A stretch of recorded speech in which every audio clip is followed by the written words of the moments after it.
Hey everybody, welcome to Crackpack Tuesday number 143 on the Mana League. I'm John as always, and I'm on camera, which is a little bit weird, but I've got a couple of quick announcements about this Crack-A-Pack, the next 3 Crack-A-Packs, and Crack-A-Packs going forward.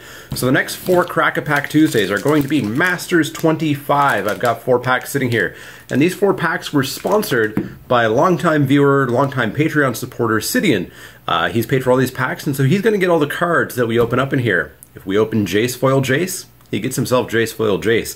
Going forward, after we're done this, once Dominaria starts, all Crack-A-Packs are going to be sponsored. However, they're not going to be sponsored one-for-one anymore. This was a one-off thing with Sidian. What I will be doing, however, is spreading the love amongst all patrons that I have.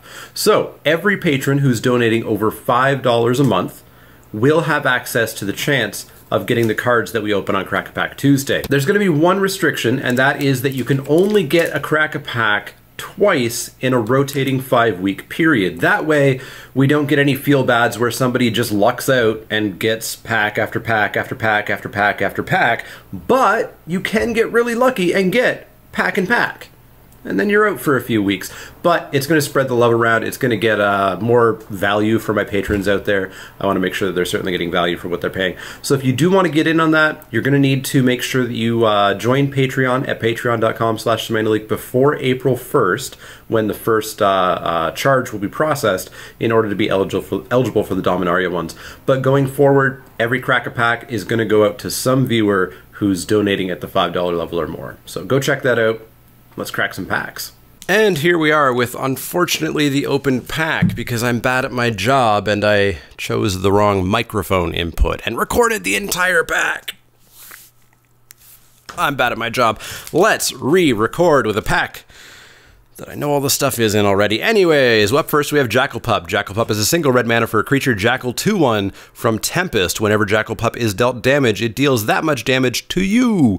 Totally fine in a red aggro deck. Yes, you're going to take some damage off of it when it dies. It's not going to be that much. Hopefully it's going to be more than you dealt them, but it's never a first pick. Up next is Ember Weaver, 2 and a green for a creature spider, 2/3 reach. As long as you control a red permanent, Ember Weaver gets +1/+0 and has first strike. This, I think, is a bit of a sleeper hit. Generally, you would play a 2/3 for 3 with reach. It kind of straddles the line of main board and sideboard, but the fact that if you have red permanents, it becomes a 3/3 first strike reacher is really good. This thing kills a ton of stuff in the format. It protects you from the vast majority of the flyers.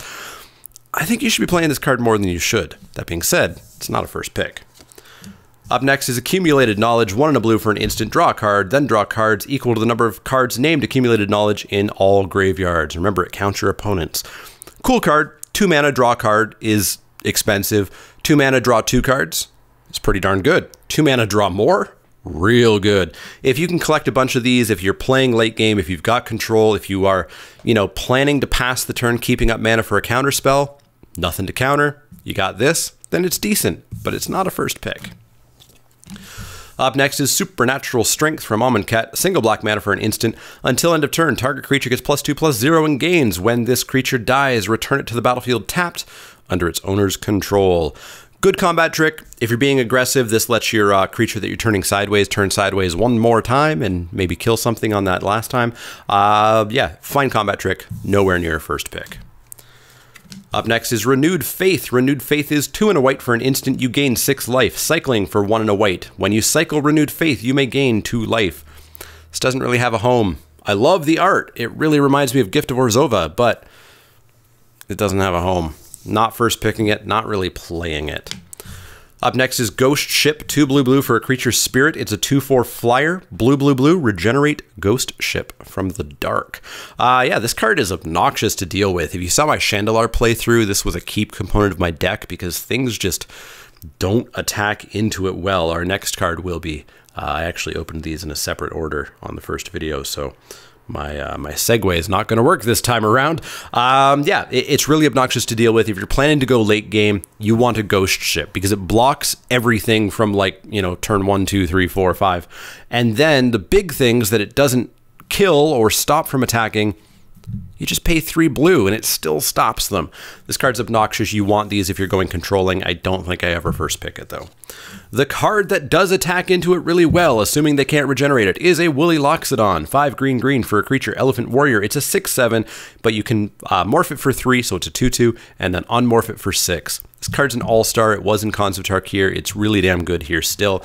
If your opponent's playing green, if they've got a morph and they've got 6 mana, it's going to be a Woolly Loxodon. I don't care that there's other possibilities. It's going to be a Woolly Loxodon. Be afraid. Yeah, this card's just really good. In weaker packs, I would consider first picking this. We're going to see this isn't a weaker pack, so it's not going to stick around in frame. And in my original recording, it didn't stick around in frame anyways. Fencing Ace is up next. 1 and a white for a creature, human soldier from Return to Ravnica. It's a 1/1 with double strike. If you can aura this up with Rancor or Luminarch's Ascension, I think it's called, aura this up with something, it becomes pretty scary, but you've got to put a lot of investment into that. So you need something to protect this, a God's Willing, something like that held back. So be careful with this thing, but it can do some serious work. But it's not a first pick. I don't like being that risky. A potential first pick is Dauntless Cathar, 2 and a white from Shadows over Innistrad. It's a 3/2 creature, human soldier. You may pay 1 and a white and exile it from your graveyard at sorcery speed to make a 1/1 flying spirit token. This card's great. I first picked it in Shadows over Innistrad in weaker packs. I would probably first pick it in weaker packs here. Yeah, it's fine. It's a 3/2 for 3. You'd play that. Wouldn't be the best, but you'd play it. And it draws a card that says, you know, 1 and a white for 1/1 flyer. It's totally good. It's just good. Stay in frame, Dauntless Cathar. Stay in frame. Our final common is Phyrexian Ghoul, a common I love. 2 and a black for a creature, zombie 2/2. Sack a creature, it gets +2/+2 until end of turn. This card is so good in the black-red Aristocrats deck that I played at FNM. This plus Active Treason, steal their guy, attack with it, sack it. Enthralling Victor, same thing. Paired up with Fallen Angel, which is basically the same card, except it's more expensive and it flies. Perilous Mirror, sack it, blow stuff up. Zulaport Cutthroat, blow stuff up, drain them for 1. I love that deck so much, but I don't think I'm ever first picking a Phyrexian Ghoul. I want the Cutthroat. I want the things with the sack triggers. But if I see a couple of these going around, and I see some Active Treasons, which I know no one's going to take unless they're in this deck, then I'm going to take the Ghoul. But I'm going to be responsible and not first pick it, as biased as I am towards that deck. Our first uncommon is Blue Elemental Blast. It's a single blue mana for an instant. Choose 1. Counter target red spell. Destroy target red permanent. This is a pure sideboard card. You're picking this really late when you're blue, and this is like the only card in the pack for you, and you're never main decking it. But when you're sideboarding it, it's going to be one of the best cards in your deck. Yeah, that's all there is to say about Elemental Blast, except I love the new art.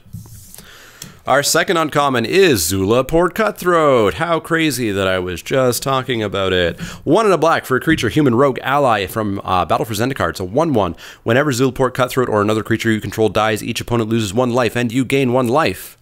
So you sack something and you drain. You make a whole bunch of tokens. You maybe make a whole bunch of, I don't know, Kobold tokens off of Prosh. Sack them all and drain. Zulaport Cutthroat's so good. It's a great way to really jump into that Aristocrats deck, because this is a card people will pick. The Phyrexian Ghoul, they're not really taking unless they're in the same deck. So I'm very happy to see a Cutthroat in a pack. Our final uncommon is Iwa Mori of the Open Fist from one of the Kamigawas. I don't know the set symbols. 2 green for a legendary creature, human monk. It's a 5/5 trample. So it's a 5/5 trample for 4, but there's a downside. When Iwa Mori of the Open Fist enters the battlefield, each opponent may put a legendary creature card from his or her hand onto the battlefield. If they have sandbagged a legendary creature, if they haven't cast a big legendary creature yet, they haven't found their mountain to cast Prosh or something, you're gonna give it to them. And that's not gonna be great. However, there's not a ton of legendary creatures. Most of them are at rare. Most of them don't super tussle with this guy really well. I think this card is probably really good. I did pass it in my first Spiky Saturday. I don't think I should have. I need to get some more experience with it, see what kind of the average case is, but I think just a 5/5 trample for 4 with a maybe downside is still really good.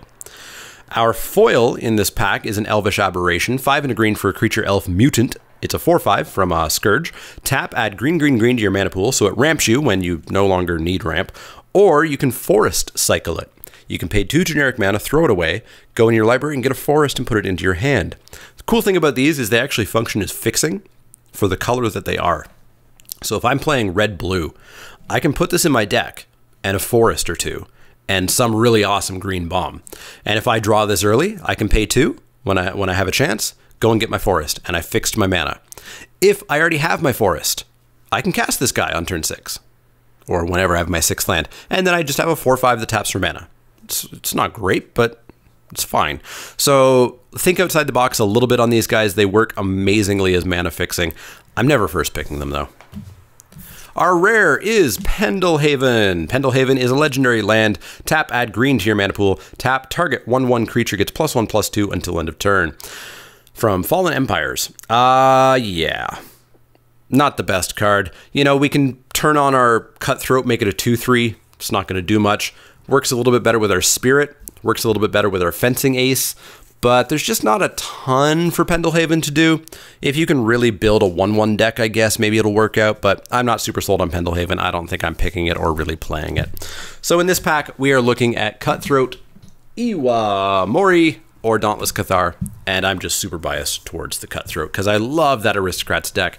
Let me know if Iwamori is better in your experience, what you've seen, what you've played with. I need to see more use of this to see what happens.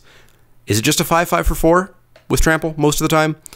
Does it backfire a lot? What happens with this card? Let me know. But I'm taking Cutthroat because, man, I love that deck. Anyways, let me know what you've taken in the comments down below.